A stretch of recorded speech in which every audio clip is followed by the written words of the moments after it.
तो गाइस, क्या हाल है। उम्मीद करता हूँ कि अच्छे ही होंगे। और अगर अच्छे की बात करी जाए तो थंडरबोल्ट्स का ट्रेलर आया है, जिसे हम देख के कह सकते हैं कि मूवी से जितनी उम्मीद लगा रखी है उससे तो डेफिनेटली ज़्यादा ऑफर करेगी।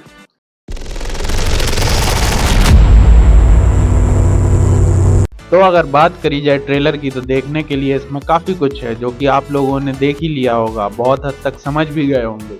और अगर फिर भी आपको एक डिटेल्ड ट्रेलर एक्सप्लेनेशन वीडियो चाहिए हो तो कमेंट करिएगा। लेकिन आज हम बात करेंगे टॉप 9 डिटेल्स की, जिनमें से कुछ आप लोगों ने डेफिनेटली मिस किए हों। तो बात करी जाए अपनी पहली डिटेल की, जो कि रिलेटेड है स्टार्क टावर से। तो Stark tower initially official headquarter था एवेंजर्स के लिए with a brief capacity for quite some time.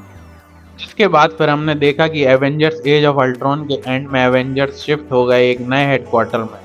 After date हमने देखा कि स्पाइडरमैन होम कमिंग में टोनी ने अपना मन बना लिया था स्टार्क टावर को सेल करने का। उसके बाद टोनी भाई ने अपना टावर किसको बेचा, ये राज भी उसी के साथ चला गया।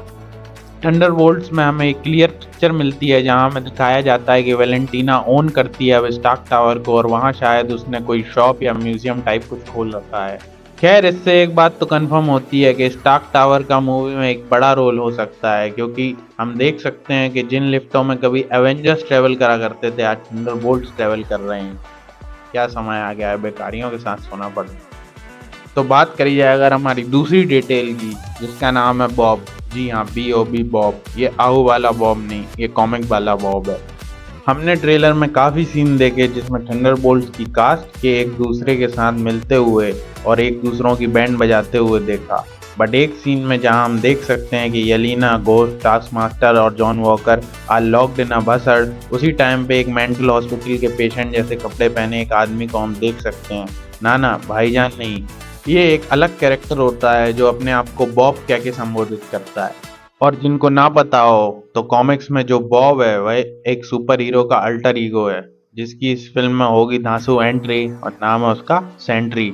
जी हाँ, सेंट्री, जो लगभग सेम पावर पजेस करता है सुपरमैन जैसी, और कहूँ कि ये मार्वल का सुपरमैन है तो इसमें कोई दो राय नहीं है।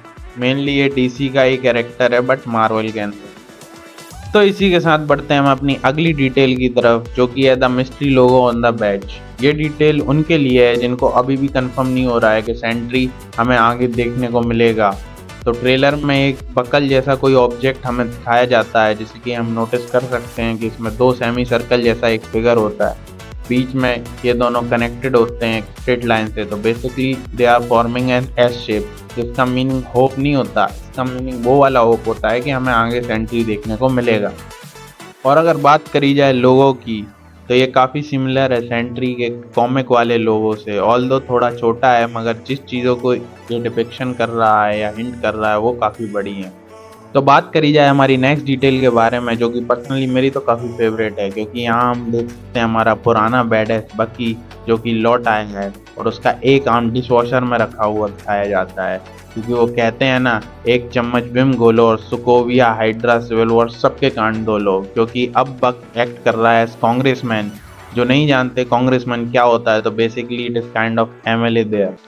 तो बात हो रही हो जब हॉट हेडेड एंटी हीरोज के बारे में, तो बकी कैसे पीछे रह सकता है, वो तो इन सब में इनका बाप है।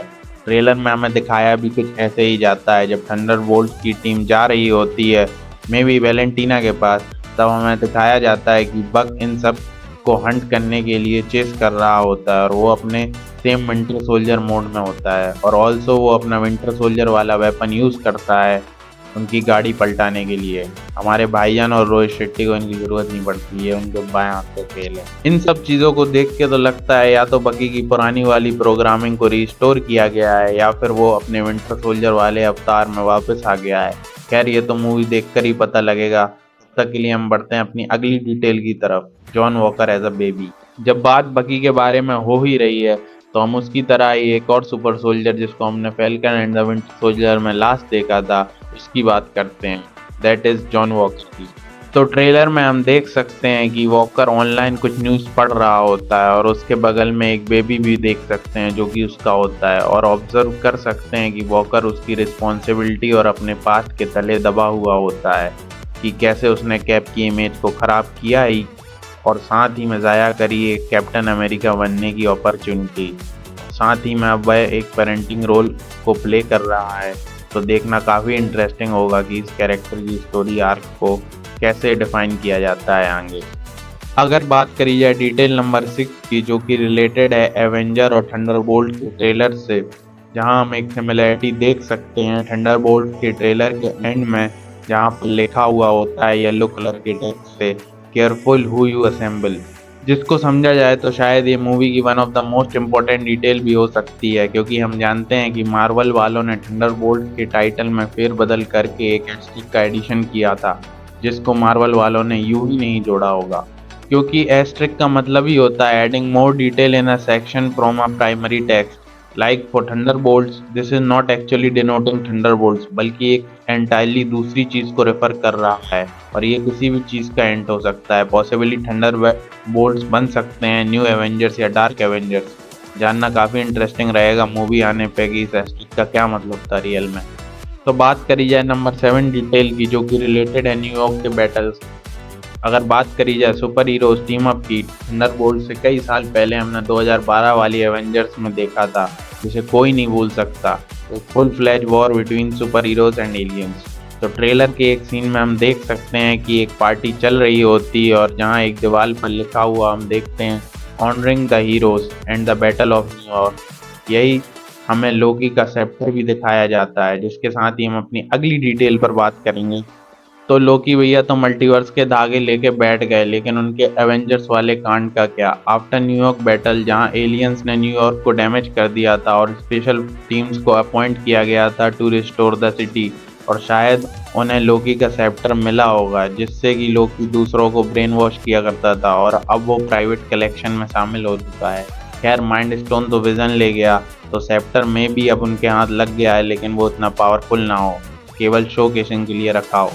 तो बात करी जाए आज की फाइनल एंड 9th अपडेट के बारे में, जो कि रिलेटेड है घोस्ट और टास्क मास्टर के आउटफिट के बारे में। तो घोस्ट और टास्क मास्टर को एमसीयू में देखे हमें कई साल हो गए। दोनों ने अपनी फिल्मों में अहम रोल प्ले किए, भले ही उनकी फिल्में काफ़ी अच्छा ना परफॉर्म कर पाई हो, लेकिन बाकी सुपर हीरोज की तरह इनके भी सूट्स अपग्रेड हो चुके हैं।